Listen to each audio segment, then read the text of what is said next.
On this edition of Stony Brook News, New York's plastic bag ban has begun, but does the ban go too far? An update on the coronavirus, and a new way for college musicians to get discovered.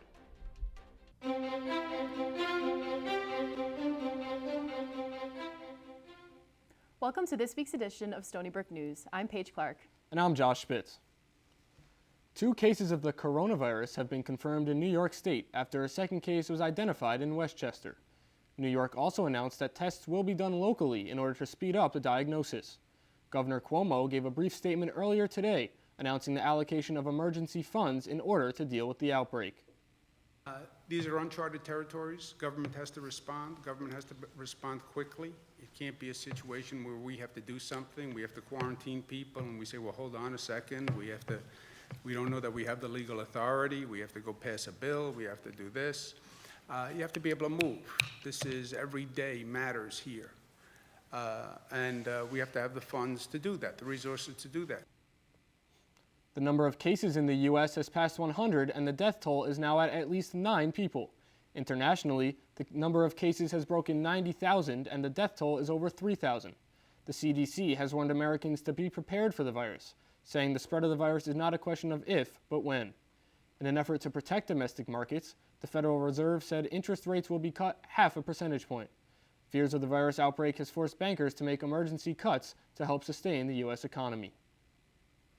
A series of tornadoes ripped through central Tennessee early this morning. Death tolls are now up to 19, with 14 deaths 80 miles east of Nashville. Several people have been reported missing, and local authorities expect the death toll to rise. Schools in Nashville and neighboring counties were closed during the storm.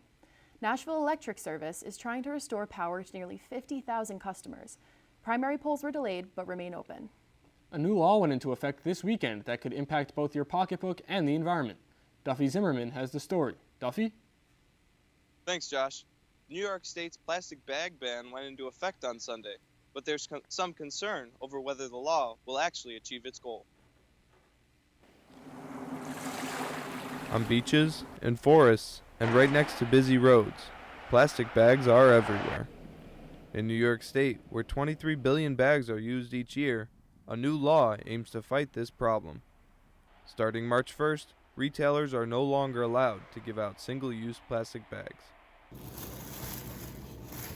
Suffolk County has been trying to reduce this type of waste since 2018, when lawmakers enacted a 5-cent fee on plastic bags. Port Jefferson Village groundskeeper Karen Markson says the ban is a step in the right direction, but could still go further. All plastic, vegetable and fruit bags in supermarkets. People pack their meat in supermarkets. Any plastics, we all need to learn to recycle everything. A successful and total ban of all bags could cut out nearly a quarter of those used in the U.S., but there are a number of exemptions to the law. Some bags, such as those containing food, are exempt from the ban for sanitary reasons. Plastic bags that are sold as products, such as sandwich bags and trash can liners, are still allowed as well. Other concerns about the new ban surround public perception. Environmental justice professor David Taylor believes that laws are not effective for reaching goals, since they fail to point out why change is needed. We need to find ways of explaining why these are going on rather than just implementing them only. And I think sometimes we've maybe not done a good enough job that way to differing socioeconomic groups and certainly even to in multiple languages. Taylor's theory could explain why the law has drawn some negative reactions. Business professor Richard Laskowski believes that despite some initial criticism, consumers will eventually learn to accept this shift. Whether people complain or not, that's besides the point. You know, this is better for the environment, it's better for all of us. Whether or not that you're in favor of it or you're not in favor of it, you got to look at the big picture. So Duffy, what happens if someone violates this ban? Well, the law actually won't be enforced until April 1st. After that point, violators will be given a warning, followed by a $250 fine and then a $500 fine for repeat offenders within a calendar year. Back to you, Paige. Thanks, Duffy. Today is Super Tuesday, a crucial day in the race for the Democratic nomination, and a whopping 1,300 delegates are up for grabs. 14 states, including California and Texas, will get their chance to vote for a Democratic nominee. These 14 states account for about 40% of the U.S. population. Candidates Joe Biden and Bernie Sanders are currently in the lead with delegates won so far.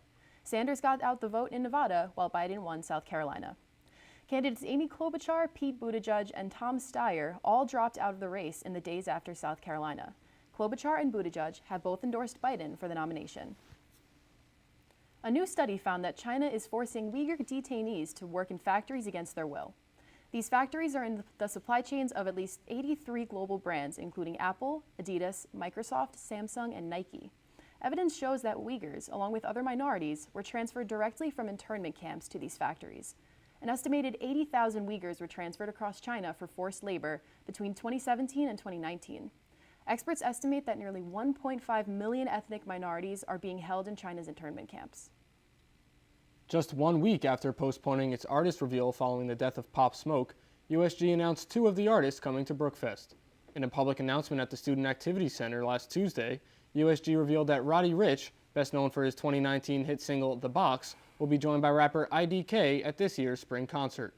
Roddy Ricch, a 21-year-old rapper from Compton, California, burst onto the rap scene late last year and has been at the top of the Billboard 200 ever since. He also appeared on Ballin', a Grammy-nominated track by Mustard. IDK just released his first album this past fall. He's appeared on songs with well-known artists A$AP Ferg and Denzel Curry.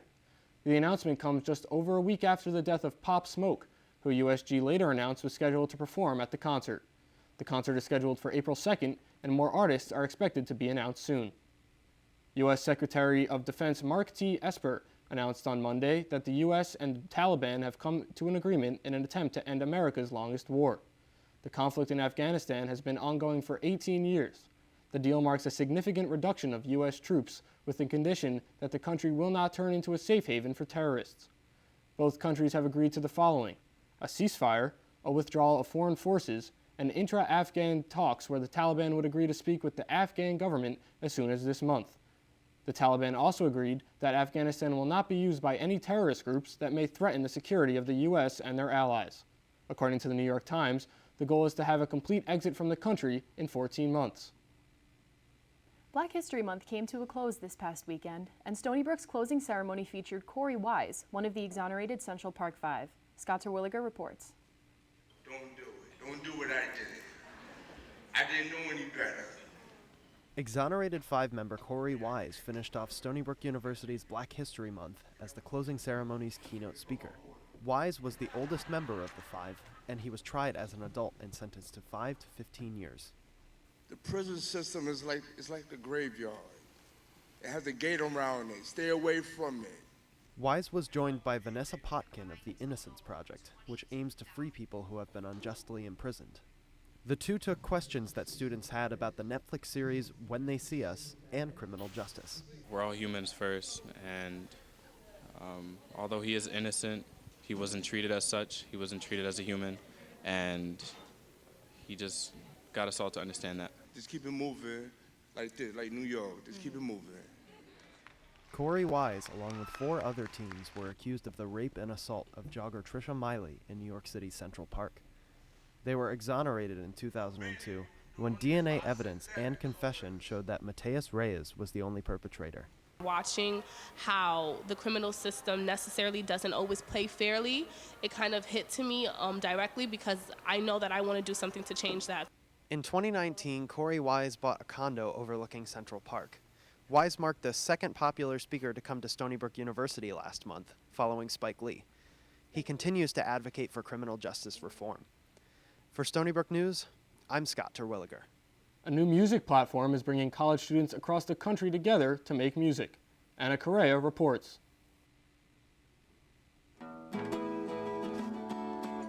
Quadio is a new music and social media platform that is specifically targeting college students to come together and create music. The program is grassroots-based, with strangers bringing their skills together to make songs. Whether it's sharing, listening, commenting, or even contributing to another person's piece, it's meant to give exposure to budding artists on campuses. It gives you a place to post your music, and it's only for students. So instead of posting it on SoundCloud or Spotify, where it kind of gets lost in all that is available, it's easier to see specifically like people from New York. So all you have to do is just drag and drop your file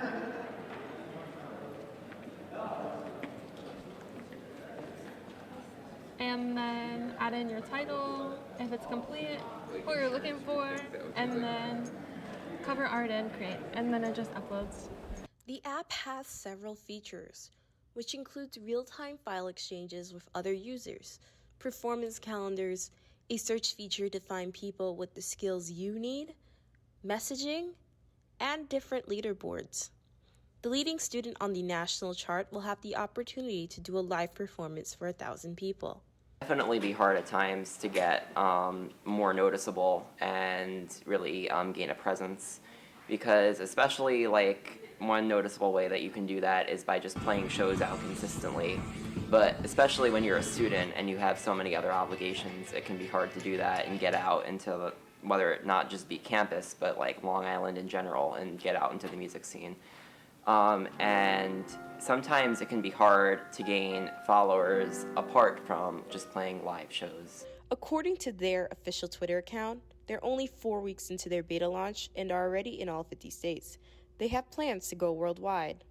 I could imagine a world where people are trying to create music with the idea of, attracting likes and attracting a certain level of attention, as opposed to the music that they really want to make or the music that they really think people want to hear. Quadio is set to be in the App Store within the next couple of days. A feature component for the desktop app will be a virtual studio to create music. What it does is it lets someone network on a college campus where it's pretty hard to find student musicians otherwise. Now, the music program specifically here at Stony Brook is pretty exclusive. And so to find other musicians, you would have to talk to friends of friends. Being that I'm a musician not in the music program, I don't have access to the studios, to music classes, really. There's a lot of things that are kind of left in the dust. The music department currently only has 2 public practice rooms. The sign-up for the following week is posted every Wednesday. A representative from the music department said they're struggling for space right now, and students who are majoring in the department have to share a room with 2 to 3 other people.